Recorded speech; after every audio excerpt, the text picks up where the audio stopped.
my students put this slide together, and basically this is me talking about biomechanics. But I want to put a concept in front of you today that the knee joint, which everyone has a couple of these, is an organ. And you see on the left there a picture of your knee from the rear view. The back of the knee, and of course the skin's been removed to show the two bones. And when we think of an organ, we think of things like heart, lungs, vital organs.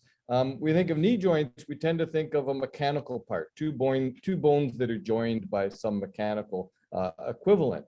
And we often simplify the anatomy in that way. But really, if you look at the definition of what an organ is in a collection of tissues joined in a structural unit to serve some common function.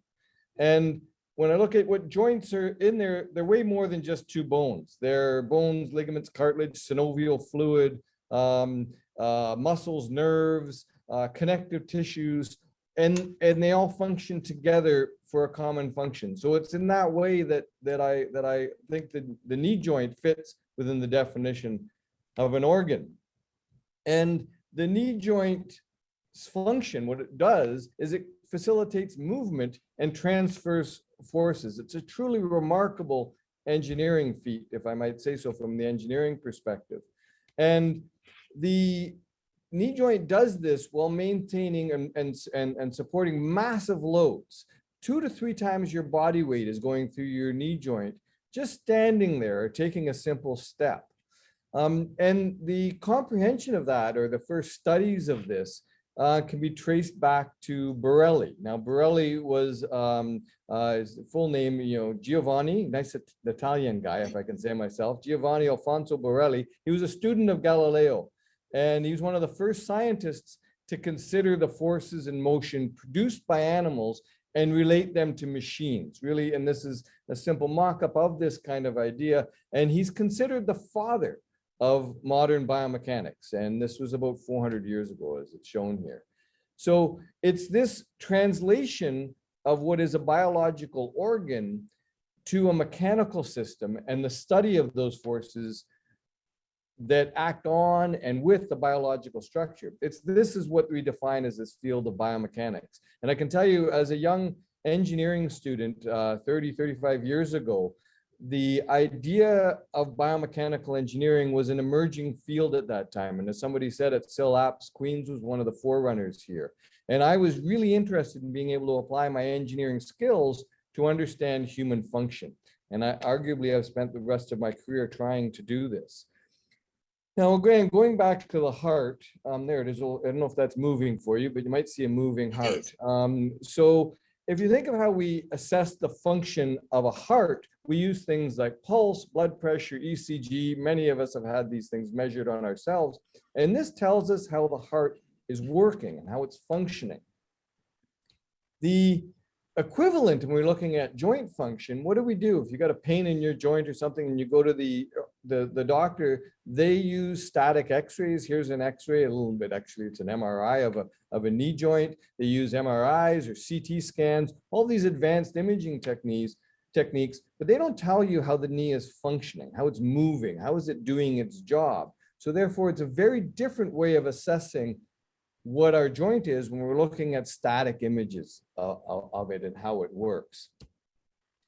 So the question I raised really, some 30 years ago is gait. Gait is a measure, is how we describe how we walk. Could gait be a vital sign added into this? Could we somehow consider this a vital sign of our musculoskeletal system or how we function? Gait is typically, it's a repetitive event. We do this thousands and thousands of times a day often, and millions of times a year. And it's a gait is a description of the way an individual walk. And although we tend not to think about how we walk, it is a real complex function requiring balance, coordination, a smooth transfer of forces. And I find this really interesting in that the sense that gait it's a learned skill. It individualized. You probably know that you can recognize some of the people that you know, family members and such, by the way they move. And it's something that if you've ever watched a child learn how to walk, you know it's a sheer will of humanity to say, I want to do this. They don't do it very well at the beginning. And it's interesting, if children that are blind at birth learn how to crawl automatically, but they don't learn how to walk automatically. And they have to be shown. And so therefore, with a sighted child, they see people doing this, and it's a decision of the will to say, I want to, and I'm going to learn to do this. And because of that, this is one of the reasons why it's so individualized. So my question has always been, how do we measure gait? How do we quantify this? We're engineers, we're going to do this biomechanics. How do we quantify this movement? Well, if you go back to I've got a kind of timeline of biomechanics running on the bottom of your screen there. And around the area of the late 1800s, they were developing photogrammetry, or the ability to take high-speed photographic images. And the image on the left came from a bet from Leland Stanford, who bet about whether all four legs of a horse left the ground during a trot. And that bet and the subsequent research that went into it ended up developing technology to photograph horse movement and other movement and high speed. This is the same Stanford, of course, that founded Stanford University. The quantification of human gait came a bit later, and this is, you see, in Braun and Fisher. This is about 1893, and this is one of the soldiers in the German army who was conscripted to do this study. You can see he's not very comfortable there, and he looks a little bit worried because the light tubes that are strapped to his legs and arms there were powered by electricity that was connected through that thing at the top of his head. There was a gauze placed to protect him from shock, but I think he was pretty scared of this. But then began this idea that we could quantify the way we move. Of course, 100 years later, we do things very, very much differently now. And what we use is optoelectric cameras, so automatic cameras that identify reflective balls that are placed on the subject at points of interest. So we identify landmarks, skeletal landmarks, like the one you're seeing being poked on the left, which is the greater trochanter part of your thigh bone. And then we put the markers on these skins, and these cameras track the motion of these markers and these landmarks in 3D space. They're able to do this very fast, and they can identify where those are within sub-millimeter accuracy. So this really provided the opportunity to do this, and this was emerging in the late, I would say, early 90s as technology that we could do this. Now this is pretty widespread. You see this in the entertainment industry and others. And in our lab, it looks like this. So this is our lab, the lab I operate on, which is part of the Human Mobility Research Center, is actually located in Hotel Dieu Hospital. And this is a subject in a study, participating in a study about knee osteoarthritis. And you can see she's a lot more comfortable than our first subject of Braun and Fisher. And she's walking across the laboratory while the cameras are tracking the light reflective markers that are attached to her skin. And you see those in the images on the right when people are, we do the same when people are going up and down stairs, walking on a treadmill. We can increase the rate of that treadmill to basically put some stress on the locomotor system to understand what's going on in an active sense, which is very different from those x-rays. And again, you see her very comfortable in this. And our goal is to somehow relate this capture of activities of daily living into quantifiable data that relate to the disease of osteoarthritis. So let's talk a little bit about the disease of osteoarthritis. I have a picture here, and I'll warn you before I unmask the picture. It's a dissected knee joint. So I know this is lunchtime, and some of you may be eating your lunch. So you're going to see the inside of a knee joint, and it may bother you. So if you don't like that, you can turn it down or minimize the screen. But what you see here is on the left, a knee joint opened up. So this is you can see me. So here's a knee joint and it's the knee is flexed this way. So you're looking at the top of the femur on the top, and the tibia, your shin bone, is on the bottom there. And the white material that you're looking at there, the white shiny material on the left, is cartilage, articular cartilage. It's the same thing you see on the end of the chicken bones that we've all probably had. And again, if I'm offending somebody's sensitivities, I apologize. But it's a remarkable material. It is, well, we have not made anything that is lower in friction than cartilage riding on cartilage. And it is a surface that feeds itself, in some cases can heal itself, and transmits those incredible loads very, very well for years and years and decades of our life. But what you see on the right is an osteoarthritic knee joint. And you can tell just by looking at it where the white, wonderful, smooth material has been worn away. And from engineering, from my perspective, this is very much that gave rise to the theory that osteoarthritis is a wear and tear disease. It's a disease of use, and it's a disease that wear and tear. But I can tell you, and I'll go away from that image now into some more stats, but if you have osteoarthritis, or you know someone with osteoarthritis, the surface of the cartilage has no nerve endings. So therefore, it protects the joint from pain. When the cartilage is worn away, the underlying bone has a large number of nerves. So the pain is incredibly high for those suffering with knee osteoarthritis. And that's really what signals getting treatment for it. It's not because my knee joint isn't working as well or anything. Usually the main driver of this is my knee joint is in so much pain. So a nice statistic that I like to throw out in the sense that, we look at the effectiveness of surgeries. And the most effective surgery other than heart surgery after that is hip replacement surgery. And I get why heart surgery is number one, because you were coming into the hospital and you were going to die and you didn't. So you're checking way over on the most pleased. You're pretty happy about that result. But second to that, it's hip replacement surgery, because it eliminates the pain. The pain was so severe, and after hip surgery, in most cases, it's gone. Again, OA affects an incredible amount of people worldwide. It's more common in women than men, and it really has large effects on people's lives and the quality of life in terms of the activities, and then the comorbidities, the other things that happen because you have osteoarthritis, the risk of cardiovascular disease, diabetes, and other things.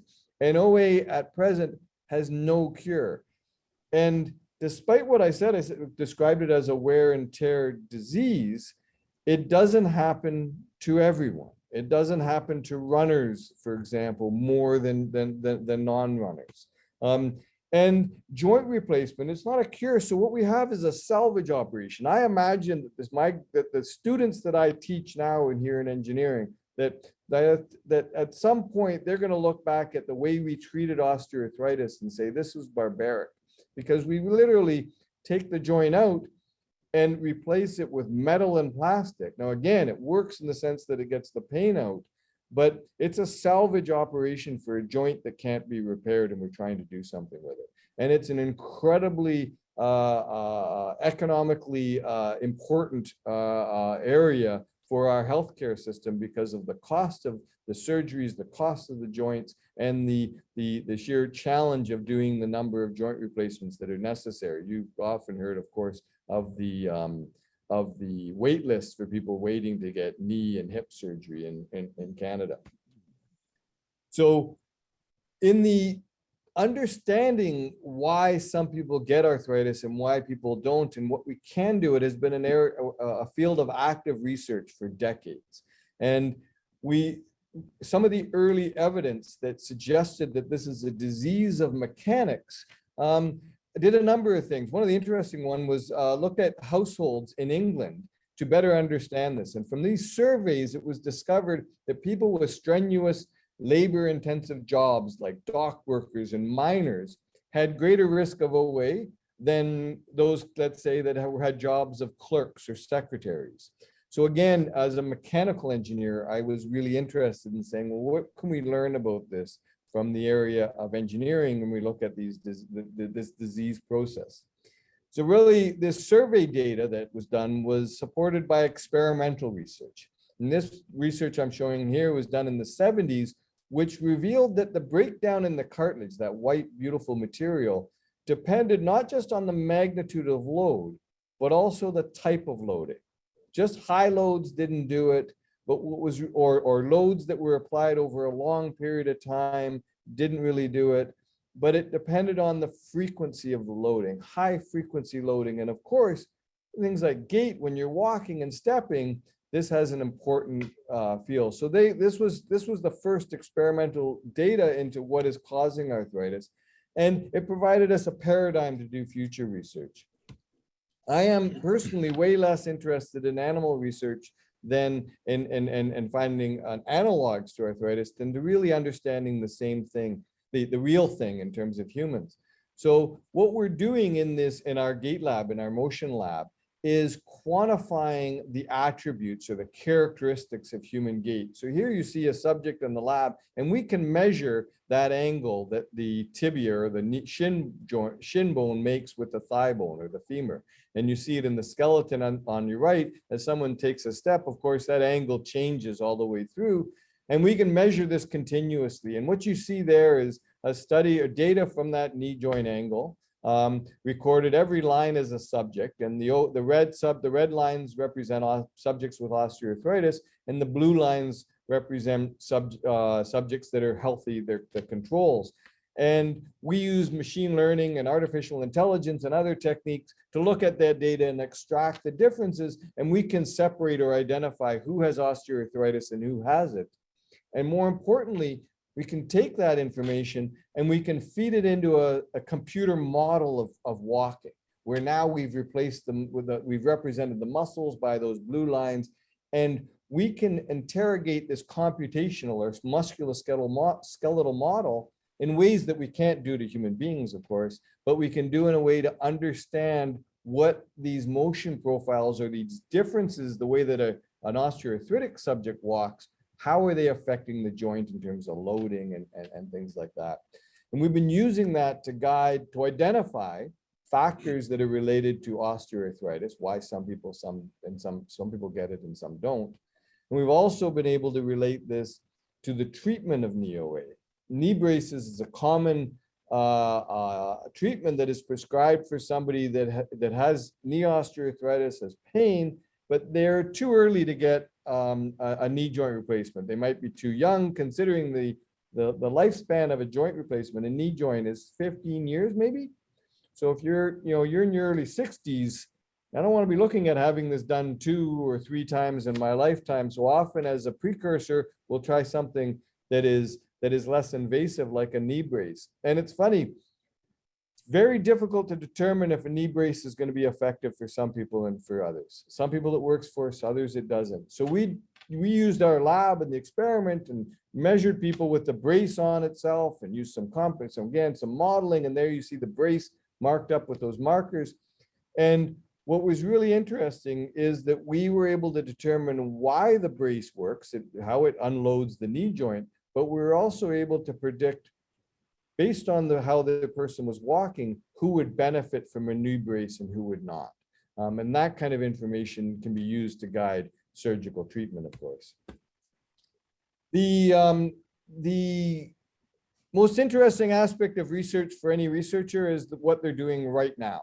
And what's going on right now in our research lab is motion capture that's being done without the sticky markers that are placed on the subject. You see I'm going to play this one more time. The person that is moving here has no markers placed on them. The camera is automatically detecting the biomechanics without doing that. And this technology is actually what we're calling markerless motion capture. And there's a number of people doing this around the world with using, and we hear all the time of the importance of artificial intelligence and machine learning. And what does that mean to our daily lives and the auto driving cars that it's being used for and other elements. Well, it's being used in this field as well. So depth sensors is one way to do this, be able to separate the person from the background. Other people go at markerless motion capture using little sensors that are placed on the body that tell the orientation. And we've done it, and then there's video-based solutions. So Thea Markerless is actually a Kingston company. It's a spinoff out of Queens. Two of my PhD students working with one of our collaborators have started this company. And it's, well, I would say it's world famous at this point for what they've been able to do with a really different approach using artificial intelligence to train a neural network to identify landmarks from images. So therefore, and they take an image like this, which is a person, this is one of the founders on a bicycle, and the system was trained on thousands, well, hundreds of thousands of images of people where landmarks were identified, such as the knee joint and other joints. And you see those little blue dots. This is the machine learning artificial intelligence engine looking at that image and identifying where is the shoulder, where's the knee, where's the hip. And once those points are identified, then it can use those landmarks to construct a skeletal representation of that to do biomechanics. And the exciting part about this technology is you can imagine doing the research based on what we had in the lab with the subject with all the markers on is very labor intensive. I might be able to do 2 subjects a day in the lab using that technology. With this technology, where the person doesn't need to wear specialized clothing, where we can do the motion capture in any environment outside, in sporting applications or in real world applications or in clinical environments, we can collect way more subjects in their natural environment. And I'll give you an example. Last week, we did some data collections here in the city and we collected 300 subjects in a few days. That would have taken me years to do in the old technology. So we've been doing a lot of work with this, and it's really opening up a new way to, this is fun. This is a little, one of my colleagues and their grandson. Yes, that's the grandson that's in there. And you can see it identifying the skeleton, people playing around. But we've all, through my 35 years in this field, I've always wanted to turn motion capture and gait analysis into a clinical tool. But when you have, you know, really expensive cameras and a lab environment that can only be done in, it was really impractical. This technology is now opening the door to do that, and I imagine a future very near into the coming years where if you have knee joint pain, you won't just be going for an X-ray, but you'll be walking in the lab with these cameras photographing you, and then getting a biomechanical assessment of how the joint is working. And this is us just having some fun with the system. I think I'd like to leave it there and say thank you for your time. These are some of my graduate students and collaborators that I work with, and the people that fund my work are on the right as well, and that's always really important. This work is expensive, and it's important to thank the funders of that work.